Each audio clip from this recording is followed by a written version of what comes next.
ఏమండి ఆయన భర్త గారు? ఆయన భర్త గారా? ఏంటిది ఎక్కువ చేస్తుందా? ఏంటి అర్థం పట్టుకుని ఏకంగా ఆరుబయటకు వచ్చేసావు? అర్ధాంతరంగా అనుమానం వచ్చింది. అయితే నాకు ఇంకో మగ్గు నీళ్ళు అవసరం వచ్చింది. ఏడు అద్దంలో చూసుకుంటుంటే నేను ఇదివరకటి కంటే బాగా అందంగా కనిపిస్తున్నానండి. చర్మం బాగా నొప్పి తేలింది. అందంగా కనిపిస్తున్నావా? ఉండు. ఇప్పుడు చూడు. ఇటు చండలంగా ఉన్నాను. వయసు పెరిగే కొద్దీ కళ్ళు దొబ్బి అలా అంటుంది నీకు, అంతే. ఈ అద్దాలు ఉన్నది ఉన్నట్టు ఎగ్జాక్ట్ చూపించేస్తాయి, అందుకే జరుచుకున్నావు. తగ్గిపోద్దులే. నా రీల్స్ కింద కామెంట్స్ చూడండి, అన్ని హార్ట్ సింబల్సే. ఈ కళ్ళజోడు పెట్టుకుని ఒక రీల్ చేసి తర్వాత నువ్వు కూడా కామెంట్స్ చూడు, కరెక్ట్ కామెంట్స్ వస్తాయి. లెదరు ముద్రైపోతుంది, చూసుకో.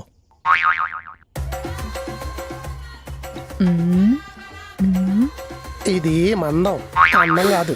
బా ఫ్రూట్స్ తింటావా? ఈ డ్రై ఫ్రూట్ డ్రై ఫ్రూటా? ఆత్మవిశ్వాసాన్ని అణచటానికి ఈ ప్రేతాత్మగాళ్ళు ప్రయత్నిస్తూనే ఉంటారు. అట్టిపండు తినక్క ఆత్మవిశ్వాసం వస్తుంది.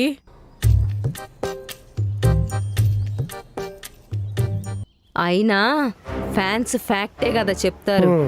ఈడే నా అందం చూసి అసూయ పడుతున్నాడు. క్యారెట్ తినక్క కాన్ఫిడెన్స్ వస్తుంది. వ్యూయర్స్ కి ఏమన్నా వేళ్ల వాపులా? ఊరికే ఇట్టా ఇట్టా అన్న రీల్స్ చూడటానికి. బీట్రూట్ తినక్క బలం వస్తుంది. పొద్దున్నే పళ్ళ మీద పడ్డావేంటే? తినకపోతే కుళ్ళిపోతాయని. చిన్న పంచాయతీలో ఉన్నాను, తర్వాత తినొచ్చా? కనీసం కమలకాయన్న తినక్క, ఓ పక్కన వాసన వచ్చేస్తోంది. మరి పళ్ళకోలేంటే? కుళ్ళిపోతే జ్యూస్ చేసి గల్లాతో వాడుకొట్టు, కళ్ళు మూసుకొని తాగేత్తా. ఓకే ఓకే చూడు. ఎక్కడున్నాను? ఇక్కడే ఉన్నావు. కంటెంట్ లో ఎక్కడున్నాను? ఏదో కామెంట్స్ కాన్ఫిడెన్స్ అంటున్నావు.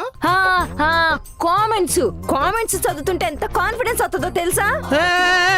కామెంట్స్ చదివి నిజం అనుకోకు, నెట్ట నిలువునే మునిగిపోతావు. జనాల్లో కూడా జెన్యూనిటీ ఉంటది. ఈ ఇమ్యూనిటీ పవర్ ఉన్నంతసేపు ఎందిది చదువు. చదువుతా. ఒక రీల్ ఉంటది, నాకు కళ్ళు కనపడవా? ఇది మీ కళ్ళు కాకరపు ఒత్తులా ఉంటాయి. కుర్రోడిది క్రాకర్ షాప్ అయ్యి ఉంటది. నెక్స్ట్ చదువు. మీ కళ్ళు కలువ పువ్వుల్లా ఉంటాయి. పిల్లోడిది పూల కొట్టు అయ్యి ఉంటది. నెక్స్ట్ చదువు. ఏకంగా మీ కళ్ళ కొలలలో దూకి ఈత కొట్టచ్చు. కన్ఫామ్ ఈడు చెరువు గట్టు మీద కూర్చుని చేపలు పట్టుకునేవాడే అర్జెంట్ గా కొలంలోకి దూకి పొచ్చులు బొమ్మడేలు పట్టుకుని బెండకేసి పులిసెట్టుకుని తినేమను. నెక్స్ట్ కామెంట్ నేను చదువుతా. ఇటీ అక్క, మీ జాతకంలో దోషాలు ఏమైనా ఉంటే మా జ్యోతిషాలనికి రండి. కాంటాక్ట్ నెంబర్ ఏమో. ఇది నీకు కరెక్ట్ కామెంట్. వెళ్ళి చూపించుకో, ఉన్న జబ్బులు ఎండిపోతాయి. అద్దంలో మొహం చూసుకోవే, బీడీ కట్టుకుంటే పుర్రు మొహంలో అయింది. వచ్చే 10 కామెంట్లలో 5 కామెంట్లు ఈ జ్యోతిషాలయం వాడే పెడుతున్నాడే.